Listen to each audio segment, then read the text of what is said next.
नमस्कार साथियों, welcome to केकेटी education channel. आज के लेक्चर में हम पढ़ेंगे स्टॉक मार्केट क्या होता है, कैसे वर्क करता है, कौन कौन पार्टिसिपेंट्स होते हैं, क्या इसका ओवरऑल इकोसिस्टम है और ये कैसे वर्क करता है। चलिए शुरू करते हैं। दोस्तों, इन्वेस्टिंग और ट्रेडिंग की बात करने से पहले हमें पता होना चाहिए कि ये स्टॉक मार्केट क्या होता है, इसका ओवरऑल फंक्शनिंग क्या होता है, कौन कौन इंटरमीडिएटरीज होते हैं, कौन कौन पार्टिसिपेंट्स होते हैं, क्या रूल्स एंड रेगुलेशन हैं जो इसे गवर्न करते हैं। तो सबसे पहले हम बात करते हैं स्टॉक मार्केट होता क्या। साथियों, जैसे आप सब्जी खरीदने के लिए सब्जी मंडी जाते हैं, राशन खरीदने के लिए डिपार्टमेंटल स्टोर जाते हैं, इसी तरह से आप अपने इन्वेस्टमेंट के प्रोडक्ट खरीदने के लिए स्टॉक मार्केट में जाते हैं या फिर स्टॉक मार्केट। दोस्तों, बेसिकली जो स्टॉक मार्केट है वो एक तरह का सुपर मार्केट है जहां पर आप अपने इन्वेस्टमेंट के जो इंस्ट्रूमेंट्स हैं अलग अलग उनको खरीद और बेच सकते हैं। ये क्या क्या हो सकते हैं, जैसे स्टॉक्स है, आपका बॉन्ड्स है, ईटीएफ्स हैं, म्यूचुअल फंड है, इसी तरह के और भी जो भी इन्वेस्टमेंट के अलग अलग इंस्ट्रूमेंट है उनको आप खरीद बेच सकते हैं। कहां पर? Stock market. इंडिया में बेसिकली दो एक्सचेंज एग्जिस्ट करते हैं। One is NSE, national stock exchange, and second is BSE, Bombay stock exchange. NSE का जो मेन इंडेक्स है उसका नाम है निफ्टी 50, आपने इसके बारे में सुना होगा। इसी तरह से बीएसई का है सेंसेक्स। इनके बारे में हम आगे के वीडियोस में डिटेल में चर्चा करेंगे। अभी हम डिस्कस कर लेते हैं आज के टॉपिक के बाद। तो सबसे पहले हम देखते हैं मार्केट पार्टिसिपेंट्स कौन होते हैं। जैसे ये स्टॉक मार्केट हो गया हमारा। अब इसमें कौन कौन भाग लेता है, मतलब इसके अंदर कौन कौन से पार्टिसिपेंट्स हैं। जैसे कि आपने नाम सुना होगा एफआईआई। एफआईआई कौन होते हैं? फॉरेन इंस्टीट्यूशनल इन्वेस्टर्स, बाहर के देशों के ऐसे संस्थाएं जो इंडिया में इन्वेस्ट करते हैं। आपने नाम सुना होगा डीआईआई। डीआईआई मतलब डोमेस्टिक इंस्टीट्यूशनल इन्वेस्टर्स। आपने नाम सुना होगा म्यूचुअल फंड्स जो हैं वो बेसिकली इस कैटेगरी में आते हैं, जो अलग अलग लोगों का पैसा लेके उसका एक पूल बना के उसको मार्केट में इन्वेस्ट करते हैं। उसके बाद आपने नाम सुना होगा एनआरआई, और एक है रिटेल। रिटेल मतलब जो हमारे और आप जैसे जो इंडिविजुअल्स हैं वो रिटेल की कैटेगरी में आते हैं। बेसिकली ये चार कैटेगरीज हैं जो स्टॉक मार्केट में पार्टिसिपेट करते हैं। ये बाई और सेल करते हैं शेयर्स, ईटीएफ्स, बॉन्ड इत्यादि को। जैसा कि हम देख सकते हैं कि यहां पर पैसे का लेन देन होता है बहुत बड़े स्केल पर, लाखों करोड़ों में। तो ऑब्वियसली यहां पे कुछ गड़बड़ होने के भी चांस हो सकते हैं, क्योंकि जो बड़े प्लेयर्स हैं ये मार्केट में मैनिपुलेशन भी कर सकते हैं, छोटे प्लेयर्स को परेशान भी कर सकते हैं, इनको लूट भी सकते हैं। अभी आपने रिसेंटली एक न्यूज था जेन स्ट्रीट का, उसके बारे में आपने सुना होगा। जेन स्ट्रीट क्या है? जेन स्ट्रीट एक एफआईआई था जिसने इंडिया में मैनिपुलेशन करके गलत प्रैक्टिसेस से पैसा कमाया, एंड वो पैसा कहां से गया? रिटेल से, मतलब इंडिविजुअल से। तो इन सारी चीजों को गवर्न करने के लिए कि भाई ऐसा कुछ ना हो, एक संस्था है, एक रेगुलेटर है जिसको हम बोलते हैं सेबी। सेबी क्या है? Full form is securities and exchange board of India. ये क्या है? बेसिकली ये एक गवर्नमेंट की संस्था है, गवर्नमेंट ऑर्गेनाइजेशन है जो इस पूरे इकोसिस्टम को कंट्रोल करती है, रेगुलेट करती है। इसने कुछ रूल्स बना रखे हैं, उन रूल्स के हिसाब से ये सारा जो लेन देन है ये चलता है। उसने डीआईआईस के भी रूल्स बना रखे हैं, एफआईआईस के भी रूल बना रखे हैं, रिटेल्स के भी बना रखे हैं, सबके रूल्स बना रखे हैं, सो दैट यहां पे किसी तरह का प्रॉब्लम ना हो एंड जो ट्रांजेक्शन्स हैं, जो लेन देन है वो फेयर हो। ये अलग अलग तरह के जो पार्टिसिपेंट्स हैं ये जो लेन देन करते हैं, ये लेन देन की प्रक्रिया को स्मूथ बनाने के लिए अलग अलग तरह के फाइनेंशियल इंटरमीडिएटरीज होते हैं। चलिए डिस्कस करते हैं उसके बारे में। जैसे कि पार्टिसिपेंट्स जो हैं वो स्टॉक मार्केट के अंदर जो भी लेन देन करते हैं उनको हम क्या बोलते हैं? ट्रांजैक्शंस। मतलब बाई सेल करना, उसको हम बोलते हैं ट्रांजैक्शंस। ये ट्रांजैक्शन होती है जैसे फॉर एग्जांपल स्टॉक्स हो गया, ईटीएफ हो गया,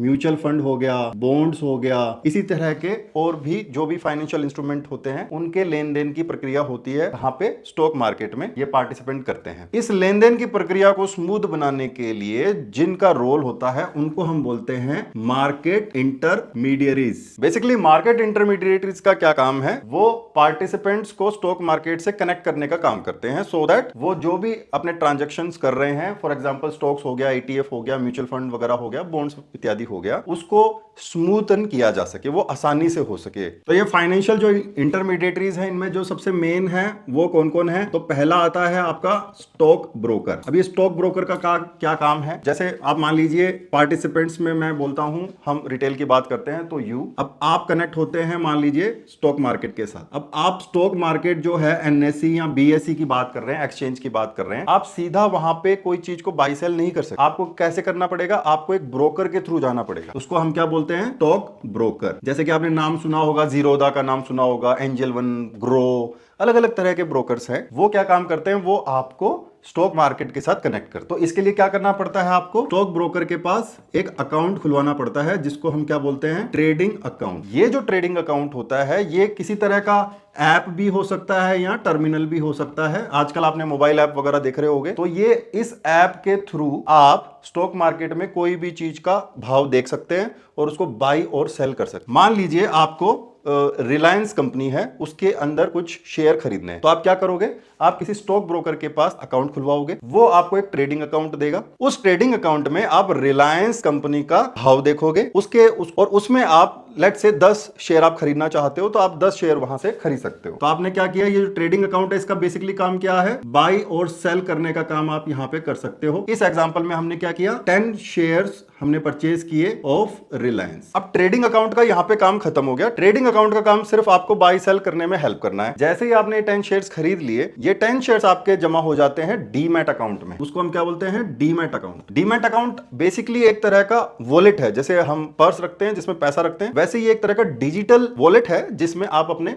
शेयर्स या कोई भी आपके फाइनेंशियल इंस्ट्रूमेंट्स हैं उनको आप रख सकते हैं स्टोर करके। तो ये जो डीमैट अकाउंट है ये आपको ब्रोकर ही देता है। तो ब्रोकर बेसिकली आपको दो तरह के अकाउंट प्रोवाइड करता है। वन इज ट्रेडिंग अकाउंट जो आपके ट्रांजैक्शन करने में हेल्प करेगा, and second is demat account जो इसको स्टोर करने में काम करेगा। अब ये जो शेयर आपने खरीदे ये आपके कहां जमा हो जाएंगे, जाके आपके डीमैट अकाउंट में।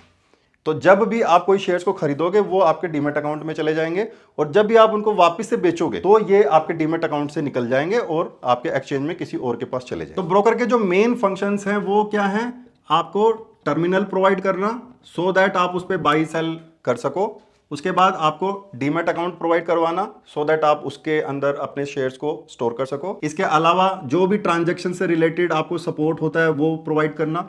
इसके अलावा आपको बैक ऑफिस वगैरह आपको प्रोवाइड कराना। बैक ऑफिस क्या होता है, आपको रिपोर्ट्स वगैरह कि आपने क्या खरीदा, क्या बेचा, अभी होल्डिंग्स में क्या चल रहा है, आपका रियलाइज पीएनएल क्या है, अनरियलाइज पीएनएल क्या है, वो सारा रिपोर्टिंग का काम आपका ब्रोकर आपको प्रोवाइड करवाता है। अब हम बात कर लेते हैं डीमैट अकाउंट का। डीमैट अकाउंट बेसिकली जो प्रोवाइड करता है उनको हम बोलते हैं डिपोजिटरीज। डिपोजिटरीज बेसिकली कौन कौन है, हमारे इंडिया में दो डिपोजिटरीज हैं, एनएसडीएल और सीडीएसएल। डिपोजिटरीज मेक श्योर करते हैं कि आपको एक डीमैट अकाउंट मिले और जो भी आपके शेयर्स हैं वो उसमें सेफली स्टोर रह सके। तो आप डायरेक्ट डिपोजिटरीज में डीमैट अकाउंट नहीं खुलवा सकते, आपको ऑब्वियसली स्टॉक ब्रोकर के थ्रू जाना पड़ता है। तो जो डिपोजिटरीज को जो एक्सेस कर सकता है वो कौन कर सकता है, उसको हम बोलते हैं डीपी, मतलब डिपोजिटरी पार्टिसिपेंट। और आजकल काफी ब्रोकर्स जो हैं वो खुद डीपी हैं। या तो वो डीपी खुद रहेगा ब्रोकर, या फिर वो किसी और डीपी से सर्विसेज लेगा। जैसे कि कुछ बड़े ब्रोकर जैसे ज़ीरोधा वगैरह ये खुद डीपी हैं। तो आपका जो डीपी और वो ब्रोकर है वो खुद एक भी हो सकता है, और अगर वो अलग है, मान लो कोई छोटा ब्रोकर है, तो वो किसी ना किसी डीपी की सर्विस लेगा। डीपी डिपॉजिटरीज से आपको डीमैट अकाउंट दिलवाएगा। मार्केट इंटरमीडिएटरीज में एक और इंपॉर्टेंट रोल होता है वो बैंक का। बैंक का बेसिकली क्या काम है, जैसा कि हम सबको पता है बैंक डील्स विद फंड्स, तो ये फंड ट्रांसफर का काम करता है, मतलब पैसे का आदान प्रदान बैंक के थ्रू होगा। तो इसमें क्या होता है, जैसे आपने किसी ब्रोकर के पास अकाउंट खोला, मान लीजिए कोई भी ब्रोकर है उसके पास अकाउंट खोला, इस ब्रोकर ने आपको ट्रेडिंग या फिर डीमैट अकाउंट आपको दिया। अब ये डीमैट जो अकाउंट है इसके अंदर पैसा कैसे जाएगा, तो ये पैसा आप ट्रांसफर कैसे करोगे, बैंक के थ्रू। तो आपके किसी भी एक बैंक अकाउंट को ब्रोकर डीमैट अकाउंट या ट्रेडिंग अकाउंट के साथ लिंक कर देता है सो दैट आप पैसे का आदान प्रदान कर सको, वो डिपॉजिट के लिए भी और विड्रॉल के लिए भी। तो अगर हम इसको समराइज करें तो आपके और स्टॉक मार्केट के बीच में जो जो लोग रोल प्ले करते हैं उनको हम क्या बोलते हैं, मार्केट इंटरमीडिएटरीज। और वो कौन कौन होते हैं, आपको एक तो चाहिए